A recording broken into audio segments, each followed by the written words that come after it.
An Ofsted inspector has apparently resigned. So this is Martin Hanbury, who is the head teacher of the Chatsworth Multi-Academy Trust in Salford.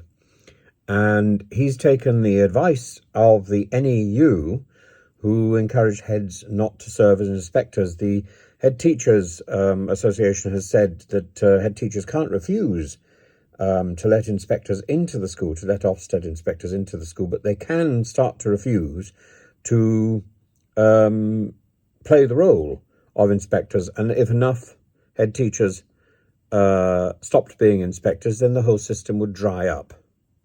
And I think that's probably the right approach. And one resignation is not enough. We need more. I know a number of head teachers who are Ofsted inspectors, and maybe they should stop inspecting immediately and go public with that fact. I'm sure they would enjoy the publicity.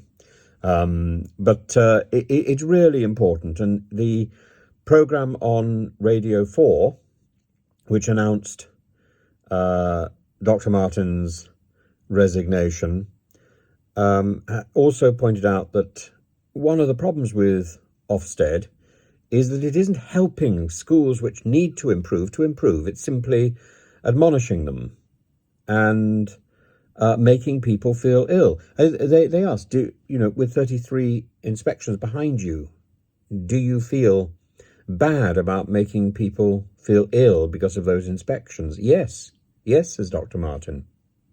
Absolutely. I don't think any school head who is also an inspector can feel remotely happy about the misery that they must obviously feel they're putting other people through.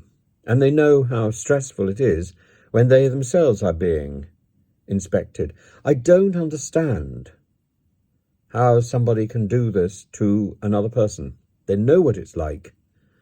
And I think we need to look at the way this system functions. Nothing is completely inadequate, nothing is completely outstanding, and nothing can really be summed up in one word, but that's not the issue. The issue is that when a school is inspected, really, we need to work out how to make that school better if it needs to be improved, and we shouldn't be bandying labels all over the place and destroying a school's reputation simply because it is in need of improving in one area or another. If it needs to improve, it's the job of the education department, it's the job of the Secretary of State for Education to help schools that are in need of improving.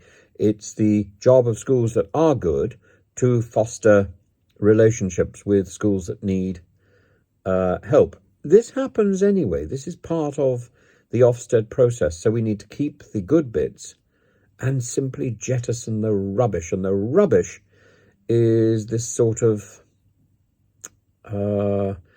flagging. Flagging and judgment. And this needs to go.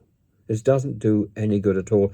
Parents don't understand what these one-word descriptions mean. Students don't understand it. And schools simply feel threatened. It's a misery having an Ofsted inspection. There are better ways to do this job. And we're not only looking at schools who are suffering from Ofsted inspections, they're also suffering from the whole exam process. And I really, just think an exam, a summer exam timetable and an Ofsted inspection at the same time. That's enough to destroy anybody's morale. We need to rethink this. Ofsted is wrong. And while we're at it, Ofcom is wrong. Both organisations are an excuse for the government to offload its responsibility onto a quango, and a quango that simply, in the case of Ofsted, doesn't know what it's doing. In the case of Ofcom, has got too much to do.